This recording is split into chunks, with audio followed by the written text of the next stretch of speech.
Moi j'adore alors défendre le métier et l'expliquer, faire de la pédagogie et défendre le métier.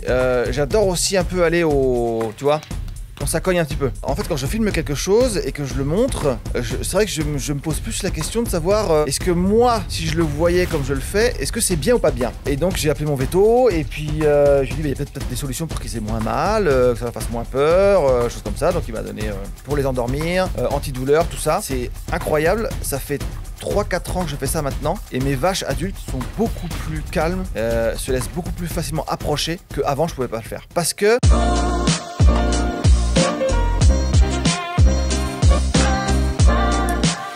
Bonjour Étienne Fourmont. Bonjour. Merci d'être avec nous dans ce super studio de Magnifique. La Parole A. Toi c'est bien, t'es déjà un peu habitué des caméras. Filmer, Bah, ça te fait pas peur. je commence à connaître un peu comment ça marche. On va parler justement des caméras. Dans cet épisode de La Parole A, vous commencez à connaître le format. C'est justement le format talk du comptoir des éleveurs que vous retrouvez sur YouTube et sur les réseaux sociaux. Étienne Agri, YouTuber. On va t'appeler plutôt comme ça, puisque voilà. c'est sous ce nom-là qu'on te retrouve sur les réseaux sociaux, sur YouTube. Et on va parler de cette double casquette agriculteur-influenceur. Oui. Parce que côté pile, tu es agriculteur dans la Sarthe et côté face, tu es plutôt influenceur, youtubeur. Exactement, on va dire ça comme ça. Allez, on joue, on va savoir par quoi on commence. Vas-y. On va commencer par le côté pile. D'accord. Le côté agriculteur dans la Sarthe, éleveur de vaches laitières. Dis-nous en plus. Alors, éleveur de vaches laitières de race Primolstein. Donc, comme la magnifique vache, je vois ton tableau, je vais partir avec après. Le studio est fait pour toi parce que apparemment, tu as ces vaches-là et tu as ce tracteur-là. Et j'ai aussi également ce tracteur-là. Je ne sais pas si on a le droit de citer des marques. Si, on peut. C'est un John Deere. Donc, oui, agriculteur depuis 2006. 5e génération sur la ferme. Donc j'ai repris la suite. Enfin, je me suis d'abord associé avec mes parents et puis après maintenant je suis tout seul gérant de la ferme. 120 vaches laitières, ouais, qui fait à peu près 1 200 000 litres de lait produit à l'année. Pardon. 90 hectares. 90 hectares, alors évidemment principalement culture fourragère pour nourrir les vaches, donc ensilage de maïs, prairies, ensilage d'herbes, de la luzerne, et puis un peu de céréales quand même à côté, pour avoir un peu de paille et un peu de blé, et puis 2 robots de traite. Voilà, donc qui font la traite à ma place en ce moment. Et puis voilà, je pense que j'ai fait le tour de la ferme, des tracteurs, un chien, des chats sauvages, et puis voilà. Beaucoup d'animaux. 5e génération du coup d'une famille d'agriculteurs, c'est dans les gènes? C'est dans, visiblement oui, c'est dans les gènes. Moi je me suis lancé plus parce que je me suis dit allez, hop, je vais faire ça parce que c'était un peu la facilité d'avoir déjà la ferme sous la main, et puis quand je me suis lancé, je me suis dit, ouais, si c'est quand même pas trop mal, quoi. Ouais, même si c'est pas si facile d'avoir une ferme à gérer sous la main. Non, c'est pas évident. Moi, j'ai toujours vécu comme ça, donc j'ai jamais connu autre chose. Je me suis tout mis dans le bain. Et t'aurais pas aimé connaître autre chose? Ah bah peut-être que j'aurais aimé faire autre chose. Peut-être aussi pour ça que je me suis lancé sur les réseaux sociaux. C'est parce que aussi c'est un peu avoir une autre activité, non plus pas que la ferme, tête dans le guidon. Mais très heureux aujourd'hui. Alors c'est quoi, toi, un petit peu ta vision de l'élevage? J'essaye de comprendre à chaque fois avec chaque éleveur quelle est un peu sa vision. Toi, tu es dans l'élevage bovin-lait, ouais. Et surtout très impliqué dans la défense de ton métier. Oui.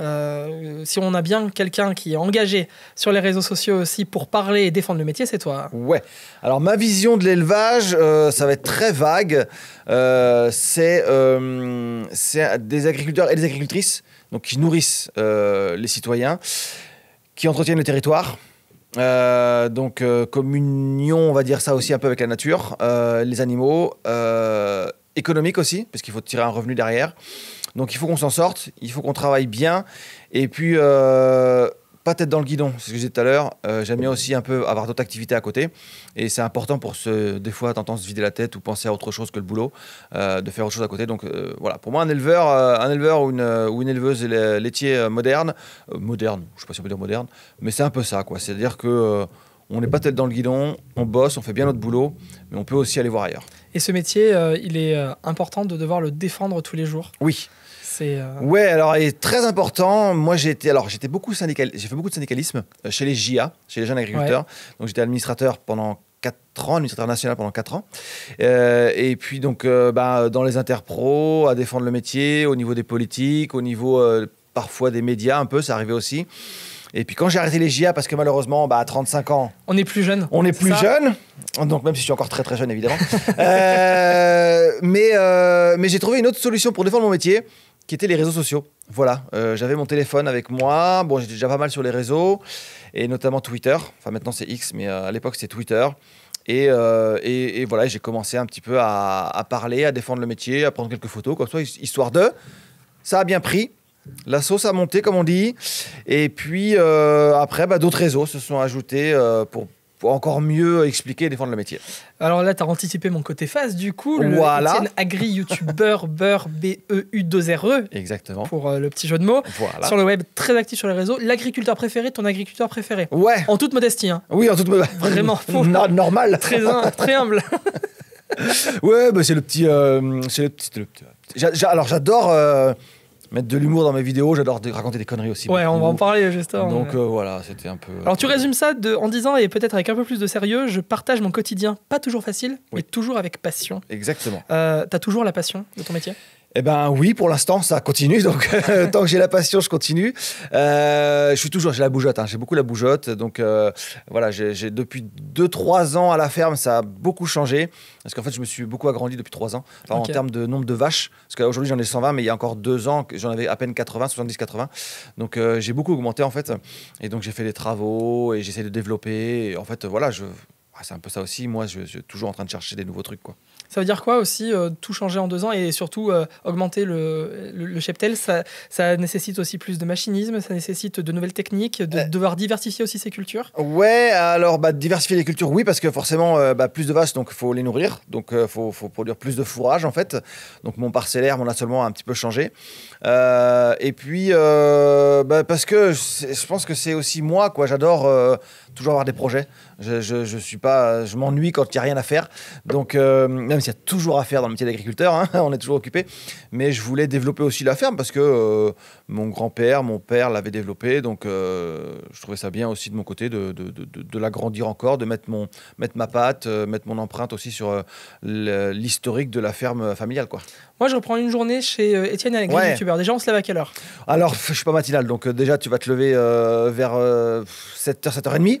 Alors pour certaines personnes, c'est très matinal. Oui, mais pour un éleveur laitier, c'est pas matinal. Peut-être par ici d'ailleurs, c'est le cas. Pour un éleveur laitier, 7h, 7h30, lever 7h, 7h30. C'est une grasse mat. C'est une grasse mat, exactement. J'ai maintenant 2 salariés aussi. Ouais. Voilà.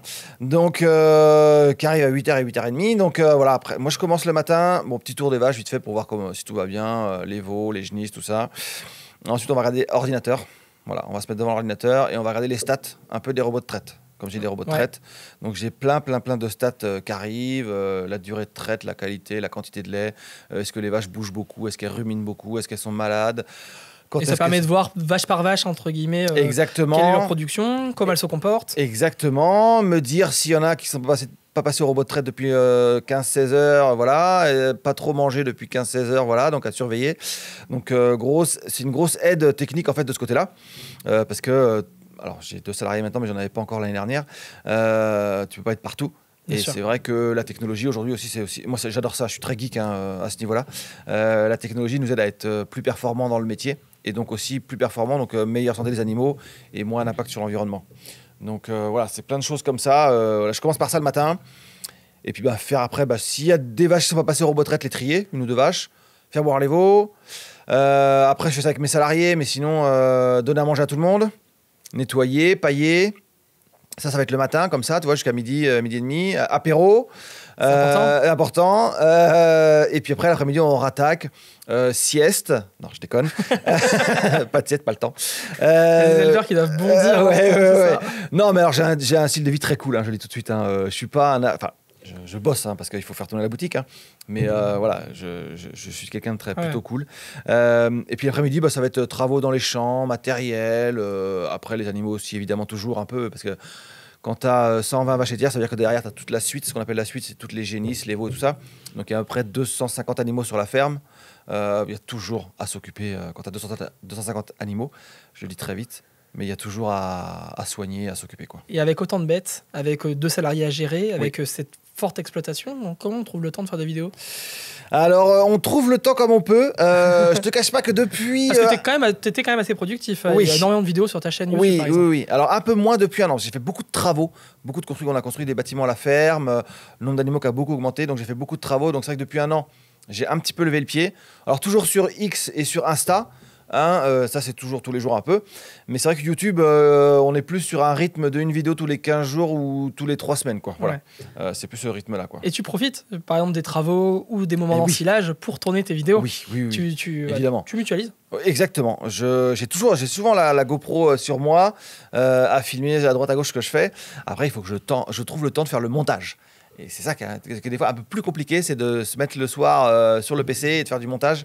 Et quand tu as fait une grosse journée de travail, c'est vrai que bon... c'est plus long. Hein. C'est plus compliqué. C'est plus long. YouTube, mais on va du coup parler aussi d'Insta et de X, qui sont des réseaux sur lesquels tu es extrêmement présent. Pour toi, c'est un véritable espace de liberté d'expression, où tu peux dire un peu ce que tu as sur le cœur, quand t'en as gros sur la patate. Ouais.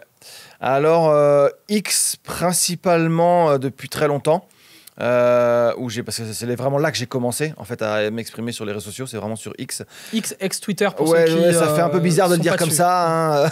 Qui sont pas dessus, moi aussi j'ai un peu de mal. Ce n'est pas ce qu'on imagine. Et donc j'ai commencé sur Twitter, sur X.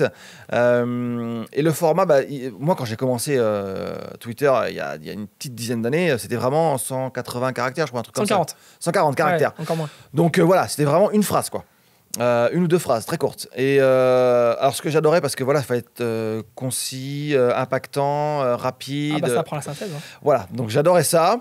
Maintenant j'aime moins parce qu'il commence à avoir des tartines sur X, parce qu'on peut, quand on est on prend l'abonnement, on peut écrire des tartines maintenant, donc c'est un peu moins, j'aime un peu moins X pour ça.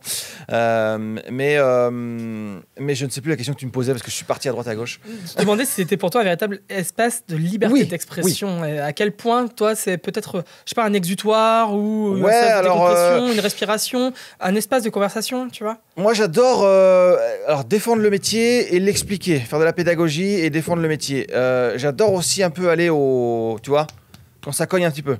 Donc X, ça cogne beaucoup, on va pas se mentir. C'est un peu le média fait pour ça. Voilà, c'est un peu le média pour taper. Mais gentiment, avec beaucoup d'humour aussi, je le fais avec beaucoup d'humour. Hein. Mais j'adore ça. Voilà, j'aime vraiment quand on me dit ton métier, on a le droit de dire des gros mots ou pas? Oui, on peut dire des petits gros mots, ouais. Voilà, ton métier c'est de la merde. Ah bah ça va. Voilà, bon, ça va. Moi je rentre, tu vois, j'y vais, quoi. Leur vision, défendre leur... Ouais, je me disais, il y a beaucoup d'éleveurs, ou d'agriculteurs en général, hein, qui sont comme moi sur les réseaux, qui défendent aussi beaucoup le métier. Notamment sur X, où on a une grosse communauté qui s'appelle, je fais un peu de pub, France Agri Tweetos. C'est une association qu'on a montée il y a au moins 5 ou 6 ans maintenant. Okay. Et donc, on a une grosse communauté d'agriculteurs sur X qui défendent le métier. On a le tweet apéro cet après-midi, si vous voulez venir, vous êtes les bienvenus. Et on est beaucoup à défendre. Après, l'inconvénient sur X au début, c'est que c'était juste une phrase. Et c'est vrai que maintenant, c'était un peu compliqué d'expliquer le métier d'agriculteur, éleveur de vaches laitières, les robots de traite en une phrase sur X, c'était un peu compliqué. Et je voyais déjà des agriculteurs qui étaient sur YouTube, beaucoup de céréaliers, parce qu'ils avaient des tracteurs, ils avaient le temps, les céréaliers, vers des amis. La pique. Voilà, ils avaient le temps de faire des vidéos, et surtout, on voyait beaucoup de gros tracteurs sur YouTube, et très peu d'élevage. Et je me suis dit, ça serait quand même cool qu'on voit aussi des vaches sur YouTube. Ah, chez toi, on les voit, les vaches. Hein. Chez moi, on voit les vaches. On va en reparler justement tout à l'heure. Petite devinette. Est-ce que tu sais qui a prononcé cette phrase? On doit montrer comment on travaille et faire venir les gens dans les fermes. On a besoin de gens qui montrent l'agriculture. Ça, c'est moi, ça. Ouais, c'est toi. Tu vois, c'est au hasard. Toi. On a besoin de gens qui montrent l'agriculture. Ouais. En vidéo, ça, c'est le cas sur YouTube. Oui. Mais j'ai même envie de dire dans la vraie vie, in real life. Oui. Tu parles très bien anglais, j'adore ton accent. T'as vu ça? Ouais. J'ai l'impression qu'ils sont un peu de mec. Oui, mais faut qu'on ouvre les fermes. Après, je le dis aussi, c'est très compliqué de recevoir du monde à la ferme parce qu'on a toujours, on bosse tout le temps, on a la tête dans le guidon. Enfin, je veux dire, on a tous du boulot, quoi. Mais t'es le premier à dire qu'il faut pas avoir la tête dans le guidon. Mais oui, non, mais je veux dire, oui. Ben ouais. Et donc le fait d'être sur les réseaux sociaux permet d'ouvrir les fermes sans forcément recevoir du monde chez soi. C'est aussi plus simple sur les réseaux de pouvoir ouvrir sa ferme sur les réseaux parce que une photo c'est vite fait, une petite vidéo de 30 secondes c'est vite fait, mais l'idéal c'est évidemment de recevoir du monde à la ferme, c'est là que tu touches les gens à 100%, quoi. Je parlais des choses que tu défendais, tu défends aussi, en tout cas je reprends juste tes termes, le bien-être animal et les bonnes pratiques d'élevage. Oui. Et c'est mieux quand on le dit, mais qu'on le fait surtout. On le montre aussi, ouais. C'est quoi, toi, tes bonnes pratiques d'élevage? Si tu devais donner 1 ou 2 exemples un peu concrets de ce que tu fais à la ferme. Alors, moi, ce serait les bovins laitiers, forcément, parce que c'est des vaches... Sur les bovins laitiers, Sur les bovins laitiers, parce que moi, c'est des vaches laitières que j'ai chez moi. Elles ont besoin de se gratter, par exemple, les vaches. Donc j'ai une brosse qui tourne et la vache, quand elle a envie de se gratter, elle va dessous. Et voilà, ça pour moi, ça c'est vraiment du bien-être animal. Et c'est de l'instinct sur les vaches de se gratter. Donc c'est hyper important. Des fois, on voit elles se grattent sur des coins de mur ou sur des poteaux parce que voilà, elles ont besoin de se gratter les vaches. Donc ça, c'est hyper important. Alors les robots de traite, c'est aussi un peu parce que la vache peut aller se faire traire quand elle veut, en fait. Parce que normalement, la traite, comment dire, entre guillemets, classique, c'est la traite le matin, la traite du soir. L'avantage des robots de traite, c'est que c'est la vache qui va se faire C'est toi qui choisis le moment de la traite. c'est Alors la que là, vache maintenant, le robot, c'est la vache qui choisit. Voilà, exactement. C'est la vache qui choisit quand elle a envie de se faire traire. Donc c'est aussi pour elle un bien-être parce qu'elle va choisir quand elle a envie de se faire traire. Ça peut être à 2h du matin, ça peut être à midi. Voilà, c'est vraiment elle qui dit. Donc plein de choses comme ça. Bon, le pâturage, évidemment. Et plein de petits trucs. Prendre soin des animaux au quotidien pour qu'elles soient en bonne santé. Alors, Étienne, agri-youtubeur, ça ressemble à quoi visuellement? On va faire une petite pause détente ensemble. Oui.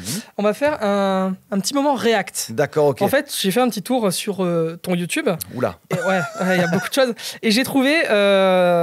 j'ai regardé pas mal de vidéos, mais je me suis surtout intéressé aux miniatures. Oui. Des vidéos. Vous savez, c'est ce que vous voyez en encart là pour cliquer sur la vidéo. Et en fait, je me suis rendu compte qu'il y avait beaucoup de choses qui revenaient souvent. Et on va en parler justement. Alors, la première miniature, c'est celle-ci. Oui. Nouveau tracteur. Oui. Le nombre de tracteurs ou d'engins agricoles que tu présentes dans la vidéo, c'est phénoménal. Oui. Ça représente énormément. Alors, on va rentrer dans la technique maintenant de YouTube. Et pourquoi les gens regardent YouTube? Dans le monde agricole, les jeunes regardent YouTube pour le matériel agricole, principalement. Les gros engins, ça fait plaisir. Et les gros engins, voilà. Donc, en termes de gros engins, j'ai plein de choses, et notamment des tracteurs. Et donc, dès que tu montres un tracteur dans une vidéo YouTube, ça va cartonner, ça va bien marcher. Donc, c'est vrai que je joue beaucoup là-dessus. Ah, tu fais des vidéos que pour l'audience, en fait. Exactement, voilà. Pour le pognon. T'es ce genre de personne. Justement, on gagne du pognon ou pas quand on est agri-youtubeur? On gagne un petit peu. Alors, moi, j'ai aucun... si je sors une vidéo par semaine qui fait à peu près, on va dire, autour des 70, 80 000 vues, ça va me rapporter à peu près 1 000 € par mois à peu près de YouTube. Ok, ça paye pas le tracteur, mais c'est déjà... ça paye pas le tracteur, non. Alors la deuxième, elle me plaît beaucoup celle-ci. J'explose tout. Oui. Alors, juste les mots arraché, explosé, cassé, oui. C'est une vidéo sur 3 chez toi. Ouais. C'est pareil. Mais je vais pas vous l'apprendre. C'est le putaclic, quoi. On joue un peu là-dessus aussi, alors sans rentrer non plus dans les trucs complètement délirants. Mais voilà, ça, c'est des trucs, les jeunes adorent, quoi. Les jeunes adorent. Donc, en fait, tu cherches l'accroche pour les faire venir voir la vidéo. Et puis après, dans la vidéo, on voit pas que ça, quoi. Mais il faut... Mais il y a quand même quelque chose d'explosé. Oui, il y a quand même quelque chose d'explosé. Oui, parce qu'il y a une vidéo où je crois qu'il y a du matériel arraché, une GoPro explosée. Ouais, voilà, un petit peu, ouais. Ah bah, c'est l'avantage ou l'inconvénient de travailler à la ferme, c'est qu'on a du gros matériel. Et donc, voilà... Pardon, ça part un peu dans tous les sens parfois. Oui, si tu peux pas nous exploser le micro. Oui. Parce que eux, ils vont faire c'est pas un tracteur. Ils vont pas être d'accord. Alors, la troisième miniature... 72 heures d'ensilage, 2 fois plus d'emmerde. Ouais, exactement. Alors là, j'ai surtout le mot emmerde qui me fait plaisir à lire ici parce que les vidéos où ça commence mal, où on est en difficulté, où il y a des emmerdes justement, là aussi, c'est quelque chose que tu soulèves énormément. Mais alors c'est le travail à la ferme. Mais c'est le travail à la ferme. Quand tu es agriculteur, que tu as des animaux, que tu as du matériel. En galère. T'as tout le temps des emmerdes. De toute façon, c'est mathématique. Les animaux, ben voilà, tu peux pas les diriger à la baguette. Les vaches, c'est impossible. Elles ont envie aussi de faire ce qu'elles veulent. Donc le matériel, c'est un peu la même chose. Quand il y a un truc qui pète, c'est toujours. En fait, les pannes n'arrivent que quand tu te sers du matériel. Donc quand tu t'en sers pas, quand il est dans le hangar et qu'il bouge pas, ça marche impeccable. Mais dès que tu l'utilises, là, ça pète. Et quand tu fais des gros chantiers comme ça pète plus souvent. Alors, il y en a un aussi qui me fait beaucoup rire, c'est la gendarmerie débarque. Oui. Alors, ça, c'est une vidéo où, en fait, on vient pas... C'est de la pédagogie. Voilà, le titre est trompeur, on va dire. Voilà. Mais c'est surtout pour pointer un truc, c'est que dès que quelqu'un vient sur ta ferme, tu le filmes. Alors, pas forcément. Le nombre de personnes qui passent chez toi et qui sont filmées. Oui, forcément. Alors, la petite anecdote, quand même, c'est mon beau-frère, le gendarme. Ah, bah d'accord, tout s'explique.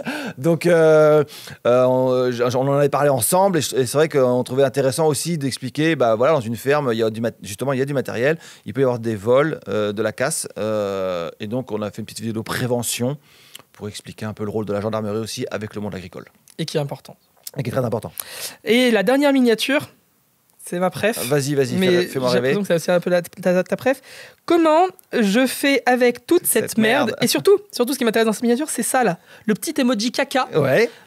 Tu mets des emojis caca à peu près une miniature sur 4. C'est vrai? Ah, mais très régulièrement. Alors, psychologiquement, il y a peut-être un truc qui. Mais bon. Soit parce que des fois, tu fais des vidéos autour du lisier. Ben oui, voilà. oui. Ou alors parce que tu parles de choses Oui. un peu compliquées. Un peu de merde. Et un peu de merde. Et donc, tu mets des emojis caca. Est-ce que c'est une passion? Mais encore une fois, quand tu travailles avec des vaches, elles font caca, les vaches, et elles font caca partout parce que les vaches n'ont pas de toilette. Bien sûr. Donc elles font caca partout, et donc tu es tout le temps en train de nettoyer, de ramasser de la merde de vache. Et donc, oui, ça revient souvent dans mes vidéos, le caca de vache. On se projette un petit peu, Étienne. Dans 10 ans, Voilà. Étienne, agri-youtubeur, il est plus agriculteur ou plus youtubeur? Honnêtement, je pense qu'il sera toujours agriculteur. C'est quand même bien parti pour. Et youtubeur, si ça me plaît, si je prends mon pied à le faire, je continuerai. Et puis si je vois qu'à un moment donné, j'ai pas de plan de carrière du tout à ce niveau-là. Ouais. Voilà, je le fais parce que j'aime ça. Voilà. Et j'aime montrer mon travail. Et puis aussi parce que ça rapporte un tout petit peu, comme je disais tout à l'heure. Puis c'est sympa, quoi. Ça me permet d'être là aujourd'hui. Voilà. Donc c'est plutôt cool. On aurait pu t'inviter aussi, même si tu n'avais pas fait de vidéo YouTube. Merci. On invite les éleveurs quand ils ont des choses à dire à des. Ce que je veux dire, à c'est des que fonds le proposés. côté YouTube, réseaux sociaux, ça m'a ouvert plein de rencontres et c'est génial. Après, je te dis, mon métier, c'est agriculteur. Donc je pense que dans 10 ans, je serai encore agriculteur, évidemment. Et youtubeur, peut-être oui, peut-être non. Honnêtement, je n'en sais rien. Au-delà de l'approche pécuniaire, qui est aussi Oui. une question importante, faut pas le négliger, qu'est-ce que ton job d'influenceur influence sur ton métier d'agriculteur? Ouais, alors, je vais tout de suite... Influenceur, c'est pas le mot que j'aime le plus. Et pourtant, c'est un peu le cas. Et on Ouais. le présente des fois aussi comme ça. Hein. Ouais, non mais alors, je vais être le mec sérieux. L'influence a toujours existé depuis la nuit des temps. Dès qu'on parle à quelqu'un et qu'on veut l'orienter vers un truc qu'on est d'accord ou pas d'accord, on l'influence. Donc l'influence a toujours existé. C'est vrai que c'est devenu à la mode avec la télé-réalité. Et donc ça a ce côté péjoratif que j'aime pas trop, influence, un peu télé-réalité et un peu débile entre guillemets. Alors moi j'utilise ce mot pour savoir en quoi ça influence ton métier. Ouais, d'accord, ok. Tu vois, oui, d'accord. À quel point ta vie de youtubeur aussi a pu changer peut-être ton approche, ta vision de l'agriculture. Ouais. Oui, j'ai posé la question sans utiliser influence. Hein. C'est beau. Oui, non mais c'est vrai, t'as raison, très bonne question. Et ben en fait maintenant je fais très attention. En fait quand je filme quelque chose et que je le montre, c'est vrai que je me pose plus la question de savoir est-ce que moi, si je le voyais comme je le fais, est-ce que c'est bien ou pas bien? Et je me dis, peut-être que j'ai changé des pratiques agricoles que j'avais moi. Justement, en les montrant, je me dis, peut-être c'est quand même pas terrible ce que je fais ou je pourrais mieux faire. Et donc, du coup, j'essaie de m'améliorer aussi grâce... Ça a impacté ça dans ma façon de travailler, les vidéos. Je vois, par exemple, j'ai fait une vidéo sur l'ébourgeonnage, l'écornage des veaux à la naissance. Ouais. Au bout de 15 jours, 3 semaines, on les ébourgeonne. C'est-à-dire pour pas casser de cornes plus tard, les vaches. Parce que celle-là, tu vois, elle n'a pas de cornes. Mais logiquement, à la naissance, elle en a. Bien sûr. Et donc, on les ébourgeonne. Donc, c'est-à-dire qu'on cautérise, on a un fer chaud. Hop, on met 2-3 secondes de fer chaud sur le bourgeon, le petit cornillon qui va commencer à pousser. Et avant, moi, à l'époque de mon père, de mon grand-père, on prenait le veau, clac, et le machin, il gueulait dans tous les sens, et il avait horriblement mal. Et puis quand j'ai commencé à me dire, je voudrais montrer ça, parce que je trouvais que c'était quand même important d'en parler. Et puis je me dis, ouais, mais c'est quand même pas terrible comme truc. Enfin, je veux dire, je me rends compte que c'est quand même pas super pour le veau, quoi. Et donc j'ai appelé mon veto, et puis je lui ai dit, il y a peut-être des solutions pour qu'ils aient moins mal, que ça leur fasse moins peur, choses comme ça. Donc il m'a donné pour les endormir, antidouleur, tout ça. Et c'est incroyable, ça fait 3-4 ans que je fais ça maintenant, et mes vaches adultes sont beaucoup plus calmes, se laissent beaucoup plus facilement approcher qu'avant je ne pouvais pas le faire. Parce que c'est un traumatisme pour le veau de se faire... quand il n'y a pas d'antidouleur, quand il n'y a pas d'endormissement, c'est vraiment un traumatisme pour le veau, et il s'en rappelle toute sa vie. Et on revient sur la question du bien-être. Hein. Et on revient sur la question du bien-être. Et aujourd'hui, comme elles sont endormies, qu'elles ont antidouleur, que franchement, je fais la totale, et ben, elles sont beaucoup plus douces et tranquilles adultes. Alors du coup, ça m'amène à la fin de l'interview doucement. Tout ce qu'on dit. Ouais, déjà, ça passe très très vite. Et en fait, tu as soulevé énormément de sujets, mais je pense que tu en as encore plein en tête, et c'est justement le moment de la carte blanche. Oui. Carte blanche, c'est 30 secondes offertes à l'invité à chaque fois pour qu'il revienne ou qu'il nous évoque un sujet qui lui tient particulièrement à cœur, qu'il a envie d'évoquer avec nous aujourd'hui. Toi, si je t'offre 30 secondes, tu nous parles de quoi là? 30 secondes, là, alors je vais être très sérieux parce que de temps en temps, il faut que je sois sérieux aussi. Tu arrives à être sérieux? J'arrive à être sérieux, tu vois, je déconne beaucoup, mais j'arrive à être sérieux parce qu'il faut aussi à un moment donné. Alors dis-nous. L'agriculture, l'élevage, c'est vraiment des piliers de la société française. Donc si on enlève ces piliers-là, tout s'effondre. On est là pour produire de la nourriture, pour nourrir les gens. On fait notre travail du mieux qu'on peut. On trouve un équilibre entre l'économique et l'environnement, parce qu'on travaille avec l'environnement. Et donc, on fait du mieux qu'on peut. Vraiment, je dis ça à tous les gens qui regardent. On fait vraiment du mieux qu'on peut pour trouver cet équilibre entre voilà, combien ça me coûte, combien je peux gagner d'argent, parce que c'est un métier, donc il faut gagner notre vie. Et à côté de ça, l'environnement, je travaille avec, donc il ne faut pas que je l'abîme, mais il faut quand même que j'en tire un revenu. Les animaux, pareil. Il faut qu'elles soient bien, mais il faut aussi que j'en tire un revenu. Donc, on ne peut pas faire n'importe quoi. Et donc, on essaie toujours comme ça. Ensuite, la nourriture, c'est pas gratuit. Ça a un coût pour nous, donc il faut que le consommateur comprenne que ça a aussi un coût pour lui et qu'il doit mettre les moyens pour avoir une nourriture saine. C'est pas gratuit, c'est pas facile et surtout, c'est pas, comment dire, ça pousse pas, ça tombe pas du ciel la nourriture. Donc quand vous allez dans Il y a les... un tas de travail derrière. Voilà, il y a un gros travail derrière. Donc quand vous allez dans les grandes surfaces, dans les magasins, dans tous les coins de rue aujourd'hui en France, vous avez une épicerie ou une grande surface et vous avez des tonnes de bouffe à profusion. Et on a l'impression que c'est normal, qu'il y en aura toujours. Non, c'est pas vrai. Avoir de la nourriture, avoir l'autonomie alimentaire, avoir la sécurité alimentaire d'un pays, ça se travaille, c'est très compliqué. Et ce qui se passe en Ukraine aujourd'hui, en Russie, ou même la Chine qui fait beaucoup de stocks de céréales, qui fait de la rétention, qui fait exploser les cours mondiaux, c'est très compliqué pour nous. Donc vraiment, consommateurs, citoyens, comprenez bien que la nourriture, c'est pas gratuit, ça tombe pas du ciel, c'est pas évident qu'on en ait encore demain, dans 10, 15 ans, partout. Donc vraiment, faites-nous confiance, achetez français, consommez français.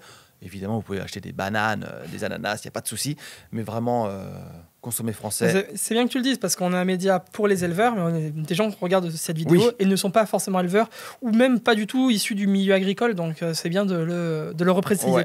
Merci beaucoup, Étienne. On te retrouve sur la chaîne Étienne Agri, youtubeur, sur Insta, sur X. Voilà, n'hésitez pas à aller faire un petit tour. Et nous aussi, on est sur les réseaux sociaux, le comptoir des éleveurs, et vous pouvez retrouver notamment des extraits ou l'entièreté de cette vidéo, La Parole A. Un prochain épisode à venir bientôt. À très vite.